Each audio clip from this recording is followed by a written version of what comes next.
అది రామచంద్రపురం అనే గ్రామం. ఆ గ్రామంలో ప్రసాద్, శాంతి అనే భార్యాభర్తలు ఉండేవాళ్ళు. వారికి ముగ్గురు కూతుర్లు. పెద్ద కూతురు రవలి, రెండో కూతురు సురేఖ, మూడో కూతురు రుక్మిణి. ఆ కూతుర్లు ముగ్గురిని అల్లారుముద్దుగా చూసుకునేవాళ్ళు తల్లిదండ్రులు. వాళ్ళు ముగ్గురు కూడా చాలా అందంగా ఉంటారు. కూతుర్లు అడిగింది కాదనకుండా తీసుకొచ్చి ఇచ్చేవాళ్ళు. ఇక శాంతి, ప్రసాద్ ఇద్దరూ పెద్ద కూతురు రవలికి పెళ్లి చెయ్యాలి అనుకుంటారు. అందుకు పెళ్లిళ్ల పేరయ్యతో మాట్లాడి మంచి సంబంధాన్ని చూస్తారు. అబ్బాయి పేరు సురేష్. సురేష్ పట్నంలో బాగా చదువుకుని మంచి ఉద్యోగం చేస్తూ ఉంటాడు. రెండు కుటుంబాల వారు అంగీకరించి రవలికి, సురేష్కి ఇచ్చి ఘనంగా పెళ్లి చేస్తారు. కూతురు పెళ్లి చేసుకుని వెళ్ళిపోవటం చేత సందడిగా ఉండాల్సినటువంటి ఇల్లు బోసిగా కనిపిస్తోంది. ఇక సురేష్ తన భార్యని తీసుకుని పట్నం వస్తాడు. అప్పటి వరకు పల్లెటూరులో ఉన్నటువంటి రవలికి పట్నం యొక్క వాతావరణం చాలా కొత్తగా అనిపిస్తుంది. అందులోనూ రవలి పెద్దగా చదువుకోలేదు. భర్తకి నచ్చినట్టు ఎలా ఉండాలో కూడా తనకి తెలియదు. తల్లి తండ్రుల మాట కాదనలేక సురేష్ రవలిని పెళ్లి చేసుకున్నాడు. కానీ రవలి మాత్రం అలా కాదు. సురేష్ని ఇష్టపడే పెళ్లి చేసుకుంది. రవలి భర్తకు నచ్చిన అన్ని వంటలు చేసి పెట్టేది. ఇంటి పని, వంట పని తనే చేసేది. ఒకరోజు బంధువుల ఇంట్లో ఫంక్షన్ ఉందని రవలికి చెప్తాడు సురేష్. సాయంత్రం వచ్చి ఇద్దరం కలిసి వెళ్దాం, ఆ ఫంక్షన్కి రెడీగా ఉండు అని చెప్పి సురేష్ వెళ్ళిపోతాడు. ఇక సాయంత్రం భర్త వచ్చేసరికి రవలి చీర కట్టుకుని సిద్ధంగా ఉంటుంది. ఆఫీస్ నుంచి వచ్చినటువంటి సురేష్ ఫ్రెష్ అయ్యి తన భార్యని తీసుకుని ఆ ఫంక్షన్కి వెళ్తాడు. ఆ ఫంక్షన్లో అందరూ పొట్టి పొట్టి డ్రెస్సులు వేసుకుని కనిపిస్తారు. సురేష్ భార్య మాత్రం నిండుగా చీర కట్టుకుని ఉంటుంది. సురేష్ భార్యని చూసి మిగిలిన వాళ్ళు నవ్వుతూ ఉంటారు. అంతేకాకుండా సురేష్తో ఎవరూ ఈ పల్లెటూరి పాప అని వెటకారంగా మాట్లాడతారు. వాళ్ళంతా అలా అనటంతో సురేష్కి ఏదో తప్పు చేశాను అనిపిస్తుంది. రవలి తన వల్లే తన భర్త అందరి ముందు తలదించుకోవాల్సి వచ్చింది అనుకుంటుంది. ఇక ఆ రోజు నుంచి సురేష్ రవలితో చాలా దూరంగా ఉంటూ వస్తాడు. అలాగే రోజులు గడుస్తూ ఉంటాయి. సంక్రాంతి పండుగ రావడం చేత అల్లుడుగారిని ఇంటికి రమ్మని చెప్పడానికి ప్రసాద్ వస్తాడు. అల్లుడుగారిని పండక్కి రమ్మని చెప్పి కూతుర్ని తీసుకుని ఇంటికి బయలుదేరి వెళ్తాడు. ఇంటికొచ్చినటువంటి రవలిని చూసి శాంతి ఇలా అంటుంది. ఏమ్మా, ఇదేనా రావడం? ఎలా ఉన్నావమ్మా? ఏదైనా శుభవార్త? అబ్బా, ప్రయాణం చేసి బాగా అలసిపోయింది. దాన్ని విశ్రాంతి తీసుకొని తర్వాత మాట్లాడు. ఇక అక్కడే ఉన్నటువంటి సురేఖ, రుక్మిణి సంతోషంగా రవలి దగ్గరికొచ్చి తనని వాళ్ళ గదిలోకి తీసుకుని వెళ్తారు. అందరినీ ఎప్పుడూ నవ్విస్తూ ఉండే రవలి ముభావంగా ఉండటం చూసి సురేఖ, రుక్మిణి ఇద్దరూ ఏమైందక్కా అని అడుగుతారు. ఇక రవలి జరిగింది మొత్తం వాళ్ళిద్దరితోనూ చెప్తుంది. అయ్యో అక్క, ఈ చిన్న విషయానిక ఇంత బాధపడుతున్నావు? ఏంటి, ఇది చిన్న విషయమా? మరి చిన్న విషయమే అయితే ఎందుకు ఆయన అంతలా బాధపడుతున్నాడు? నన్ను పెళ్లి చేసుకున్నానని. సరే, పరిస్థితి అంతా మేము చక్కబడతాం కానీ నువ్వేం బాధపడమాకు, సంతోషంగా ఉండు. రేపు పండక్కి బావగారు కూడా వస్తారు కదా. ఇక వాళ్ళ మాటలు విన్న తర్వాత రవలికి చాలా ప్రశాంతంగా అనిపిస్తుంది. తన మనసులో ఉన్నటువంటి బాధ మొత్తం పోతుంది. రవలి ఇంటికి రావడం చేత పండుగ వాతావరణం మొదలవుతుంది. రవలి కోసం శాంతి ఇష్టమైనటువంటి వంటలన్నీ వండుతుంది. పండుగ 2 రోజులు ఉంది అనగా ముందుగానే సురేష్ అత్తగారింటికి బయలుదేరతాడు. ఉదయాన్నే లేచి రుక్మిణి ఇంటి ముందు ముగ్గు వేయటానికి పేడనీళ్లు చల్లుతూ ఉండగా ఇంటి ముందుకొస్తాడు సురేష్.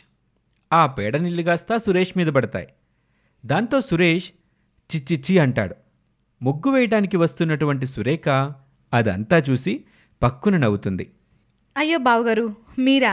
ఏంటి బావగారు చెప్పా పెట్టకుండా వచ్చారు? ఏంటి, చెప్పకుండా వస్తే ఇలా చేస్తారా చెప్పు?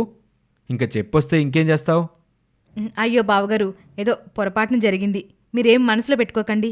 మీకు స్నానానికి నీళ్లు పెడతాను, ఫ్రెష్ అవ్వండి బావగారు అని స్నానానికి నీళ్లు పెట్టి స్నానం చేయమని చెప్తుంది సురేఖ.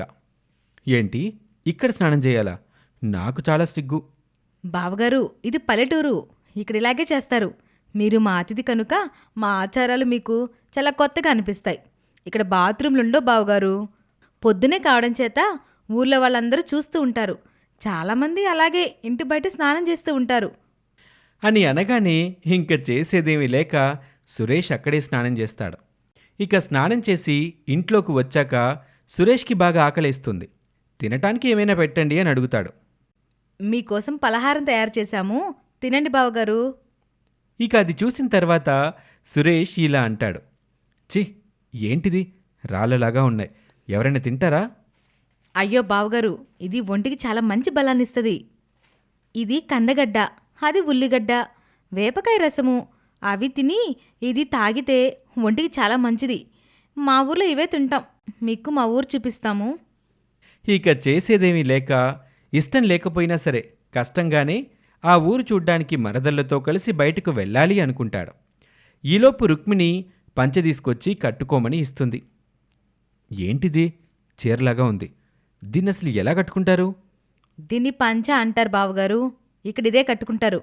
కట్టుకోవడం రాకపోతే చుట్టుకోండి. ఇక ఆ పంచె కట్టుకొని ఊరు చూడ్డానికి వెళ్తాడు. నడుస్తూ ఉంటే ఆ పంచె కాళ్ళ కింద అడ్డంగా పడుతూ ముందుకు పడిపోతాడు సురేష్. ఇక అది చూసినటువంటి రుక్మిణి పక్కున నవ్వుతుంది. తనలా నవ్వేసరికి సురేష్ మొహం చిన్నబోతుంది. ఎందుకలా నవ్వుతున్నావు? నాకిది అలవాటు లేని పని. అలవాటు లేని పని చేయమంటే నాకెలా వస్తుంది? అలవాటు లేదంటే ఎలా బావగారు? అలవాటు చేసుకోండి. మీరు ఒకసారి బయటికి వెళ్ళి చూడండి, అందరూ అవే కట్టుకుని ఉంటారు. పల్లెటూరులో ఇదే కల్చర్ బావగారు. ఇక్కడికి వచ్చాక ఇక్కడి కల్చర్కే అలవాటు పడాలి. రాదు అంటే కుదరదు కదా. మీరు మా ఇంటికి వచ్చినప్పుడు మా పద్ధతులకు తగినట్టుగానే ఉండాలి.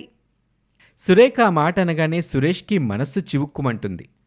ఇదే మాట ఇంతకు ముందు ఎక్కడో తాను మాట్లాడినట్టు గుర్తొస్తుంది. తన భార్యతో తాను ప్రవర్తించినటువంటి తీరు తనకి గుర్తొస్తుంది.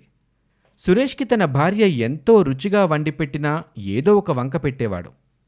తను నా కోసం చాలా కష్టపడేదని, నేనే తనని అర్థం చేసుకోలేకపోయానని, తనకి ఇష్టం లేని బట్టలు కట్టుకోమని, తనని నేను చాలా ఇబ్బంది పెట్టానని ఆలోచిస్తూ ఉంటాడు. ఏమండి బావగారు, ఏంటో ఆలోచిస్తున్నారు? మీరు మా అక్క ముందు బట్టలు మార్చుకోవడానికి సిగ్గుపడరు, ఎందుకంటే మా అక్క మీ భార్య కాబట్టి. కానీ మీరు నలుగురిలో స్నానం చేసేటప్పుడు మాత్రం సిగ్గొచ్చింది. భార్య తన భర్త ముందు ఎలా ఉన్నా సరే నలుగురిలో ఉన్నప్పుడు మాత్రం నిండుగా బట్టలు కట్టుకునే ఉంటారు. ఎందుకంటే తన భర్తతో తనని వేరే ధ్యాసతో వేరే వాళ్ళు చూడకూడదు అని. మా అక్క మీకు రుచికరమైన భోజనం పెట్టినప్పుడు ఏదో ఒక సాగు పెట్టేవాళ్ళు. ఇప్పుడు ఏమీ లేకపోయేసరికి ఆకలితో ఉండి కందగడ్డ ఉల్లిని ఆవురవురమని తిన్నారు. మా పద్ధతులకు తగ్గట్టుగా పంచి కట్టుకొని 2 అడుగులు కూడా వేయలేకపోయారు. పట్టణంలో పద్ధతి అని పొట్టి పొట్టి బట్టలు వేసుకొని అక్క నడవమన్నారు. మా అక్క కూడా మీలాగే ఇబ్బంది పడి ఉంటుంది కదా బావగారు. సురేష్కి తన భార్య పట్ల తాను ప్రవర్తించినటువంటి తీరు గుర్తొస్తుంది. సురేష్ సిగ్గుపడతాడు. అర్థం చేసుకోవాల్సినటువంటి తానే అపార్థం చేసుకున్నాను అనుకుంటాడు. ఇక వాళ్ళంతా అలా మాట్లాడుకుంటున్న కాసేపటికే శాంతి, రవలి, ప్రసాదులు అక్కడికొస్తారు. అల్లుడు గారు, ఎంతసేపు అయిందొచ్చి? వస్తున్నట్లు ఒక్క కబురు కూడా చెప్పలేదే. ప్రయాణం బాగా జరిగిందా? పర్వాలేదు అత్తయ్య, ప్రయాణం బాగానే జరిగింది. 2 రోజులు సెలవు పెట్టి పొద్దునే వచ్చాను. ఏంటి బావగారు, మా అక్కను చూడకుండా ఉండలేక వచ్చేసారా ఏంటి? ఇక తన అలా అనేసరికి రవలి సిగ్గుపడుతుంది. ఈలోపు శాంతి అబ్బాయిని లోపలికి తీసుకువెళ్ళు అని రవలికి చెప్తుంది. లోపలికి పంపిస్తుంది. ఇక రవలి తన గదిలోకి తీసుకువెళ్తుంది. అప్పుడు సురేష్ తనతో చాలా ప్రేమగా మాట్లాడతాడు. అందుకు రవలి చాలా సంతోషిస్తుంది. రవలి మీదున్నటువంటి అపోహ తొలగిపోవటంతో రవలి చాలా ఆనందంగా ఉంటుంది. పండగ బాగా జరుపుకొని భర్తతో కలిసి తిరిగి పట్నానికి బయలుదేరి వెళ్ళిపోతుంది.